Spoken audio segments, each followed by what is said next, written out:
ನಮಸ್ಕಾರ ಕರ್ನಾಟಕ, ನಮಸ್ಕಾರ ಬೆಂಗಳೂರು. ನಾವಿವತ್ತು ಬೆಂಗಳೂರಿನ ಇಂಟರ್ನ್ಯಾಷನಲ್ ಏರ್ಪೋರ್ಟ್, ಏನು ನಮ್ಮ ಅಂತಾರಾಷ್ಟ್ರೀಯ ವಿಮಾನ ನಿಲ್ದಾಣದಲ್ಲಿ ನೂತನವಾಗಿ ಮೆಗಾ ಕ್ಯಾಬ್ಸ್ ವತಿಯಿಂದ ಇವತ್ತು CNG cabs, airport cabs taxis ಹೊಸದಾಗಿ ಒಂದು 40ರಿಂದ 50 ಗಾಡಿಗಳು ಇವತ್ತು ಲಾಂಚ್ ಆಗ್ತಾ ಇದೆ.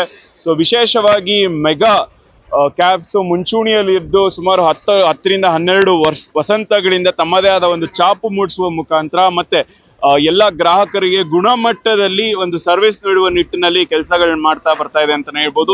ಇವತ್ತು ಒಂದು CNG ಇರುವಂತ ಒಂದು ಕ್ಯಾಬ್ಸ್ ಅಂದ್ರೆ ಒಂದು ನಮ್ಮ ಟೊಯೋಟೋ ಕಂಪನಿದು ಒಂದು ಕಾರ್ ಇವತ್ತು ಲಾಂಚ್ ಆಗ್ತಾ ಇದೆ. ಹೊಸದಾಗಿ ನೋಡ್ಬೋದು ನೀವು, ಲೈನ್ ಆಗಿ ಕ್ಯಾಬ್ಸ್ ನಿಂತಿದೆ. ಹೆಚ್ಚಿನ ನೀವೇನಾದ್ರು ಮಾಹಿತಿಗಾಗಿ ಮೆಗಾ ಕ್ಯಾಬ್ಸ್ ಅವ್ರದ್ದು ನಂಬರ್ ಕೂಡ ಇಲ್ಲಿ ಡಿಸ್ಪ್ಲೇ ಆಗ್ತಾ ಇದೆ, ಮತ್ತೆ ವೆಬ್ಸೈಟ್ ಇದೆ, ಲಾಗಿನ್ ಮಾಡ್ಬೋದು. ನೀವೆಲ್ಲಾದ್ರೂ ಪ್ರಯಾಣ ಮಾಡ್ಬೇಕಂದ್ರೆ ಈ ಒಂದು ಕ್ಯಾಬ್ಸ್ ನ ಯೂಸ್ ಮಾಡ್ಬೋದು. ಆಲ್ಮೋಸ್ಟ್ ಒಂದು ಸೇಫ್, ಸೆಕ್ಯೂರ್ಡ್ ಮತ್ತೆ ಪ್ರೈಸಸ್ ಅಫೋರ್ಡಬಲ್ ಪ್ರೈಸಸ್ ಇರುತ್ತೆ, ಮತ್ತೆ ಗುಣಮಟ್ಟ ಸರ್ವಿಸ್ ಓರಿಯೆಂಟೆಡ್ ನಿಟ್ಟಿನಲ್ಲಿ ಈ ಒಂದು ಕ್ಯಾಬ್ಸ್ ಇವತ್ತು ಲಾಂಚ್ ಆಗಿದೆ. ತುಂಬಾ ವಿಶೇಷತೆಗಳನ್ನ ಒಳಗೊಂಡಿದ್ದ ಒಂದು ಕ್ಯಾಬ್ಸ್. ನೀವು ಆನ್ಲೈನ್ ಅಲ್ಲಿ ನೀವು ಸರ್ಚ್ ಮಾಡಿದ್ರೆ ನಿಮ್ಗೆ ನಂಬರ್ ಕೂಡ ಡಿಸ್ಪ್ಲೇ ಆಗುತ್ತೆ. ನೀವು ಬುಕ್ಕಿಂಗ್ಸ್ ಮಾಡ್ಬೋದು ಎಲ್ಲ ಕಡೆ, ಡೆಲ್ಲಿ, ಜೈಪುರ್, ರಾಜಸ್ಥಾನ್, ಬೇರೆ ಬೇರೆ ಕಡೆ ಯಾರು ಟ್ರಾವೆಲ್ ಮಾಡ್ತಿದ್ದೀರೋ, ಬೆಂಗಳೂರು ನಿಮ್ ಯಾವುದೇ ಒಂದು ಪಾಯಿಂಟ್ ಇಂದ ಆದ್ರೂ ಸಹ ಆಲ್ ಓವರ್ ಬ್ಯಾಂಗ್ಳೂರ್ ಒಂದು 50 to 80 ಕಿಲೋಮೀಟರ್ಸ್ ಅಷ್ಟು ಒಂದು ಡಿಸ್ಟೆನ್ಸ್ ನ ಕವರ್ ಮಾಡುವ ಒಂದು ನಿಟ್ಟಿನಲ್ಲಿ ಕ್ಯಾಬ್ ಮುಂಚೂಣಿಯಲ್ಲಿದೆ. ಇಲ್ಲಿ ಹಲವಾರು ಕ್ಯಾಬ್ ಡ್ರೈವರ್ಸ್ ಗಳೆಲ್ಲ ನಾವು ನೋಡ್ಬೋದು.